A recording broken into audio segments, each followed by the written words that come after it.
Chiefs fans, it's day number 26 of our 32 for 32. We're breaking down each team, taking a look at their offseason, taking a look at their draft, and what they may be doing coming up here for the 2025 season. Chiefs Kingdom, stay tuned. Here we go. Starting off for the Chiefs, guys, everybody knows their story. Ending the season 15-2, 14th best offense, second best defense. That's kind of a little bit of a throw off for you. You think with Patrick Mahomes on the team, this is going to be an elite offense, not a middle of the tier team. But as we've seen in the 2024 season, the defense of the Chiefs is what held them together. For the Chiefs, they started the offseason pretty slow. That was because they didn't have any money. However, what they were able to do is work that restructure magic to the salary cap, guys.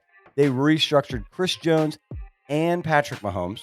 They ended up getting about $54 million out of that restructure to rebuild the team for this 2025 season.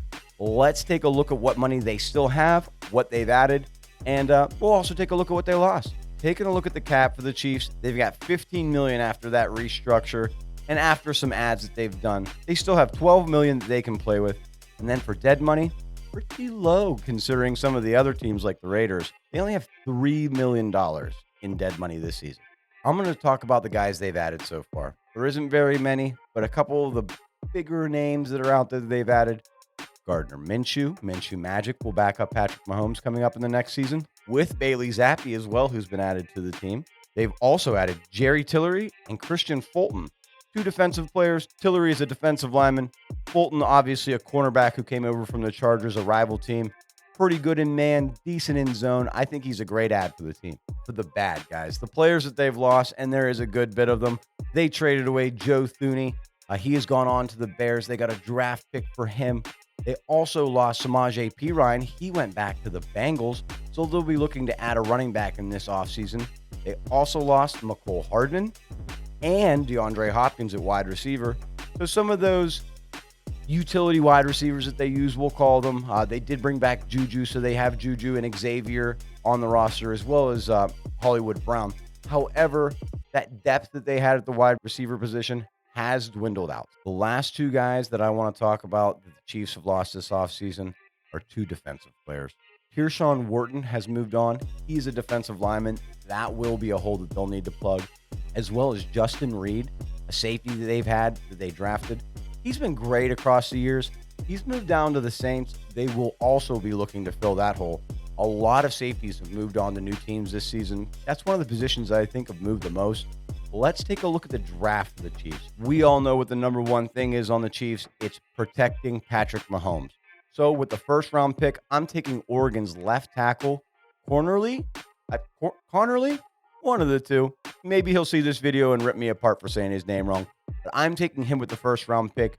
Again, protect Patrick Mahomes is number one. He was running around the field like a chicken with his head cut off last season. We don't want that. Let's add depth to the line.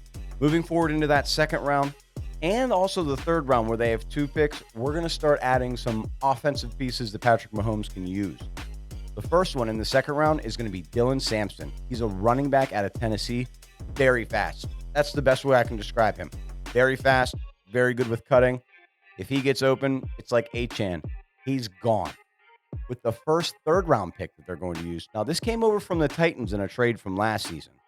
I have them taking the oldest guy, I think, in the entire draft, Elijah Aroro. He is a Miami tight end. Now, this could be a potential replacement for Travis Kelce, who will most likely be retiring at the end of the 2025 season. This guy is obviously aged. He's, I believe, 25 or 26 years old in college, but a good ad still. He has great hands. I think that Patrick Mahomes could use him. We still have that second, third round pick, and with it, I'm going to take the Ohio State safety. That's Latham Ransom. I think he'll be a great fill-in for Justin Reed, who we just lost, and it's somebody that I believe that they can mature into the next starter. It's what they've been doing for years. They did it with Juan Thornhill beforehand. I could see this being the next developmental safety that they bring in. Do you guys think my draft picks are crazy? Obviously, we're taking a first-round left tackle to help out Patrick Mahomes. Second and early third round, we're getting him some weapons. And then in the late third and in the fourth round, we're taking defensive players to fill in for those that we've lost. Let us know in the comments, And we're specifically looking for Bruce. Bruce, shout out to you, buddy. We hope you have a better season next season. Not really, because the Chiefs have been too good for years. But shout out to you, bro. And until the next one, peace out, guys.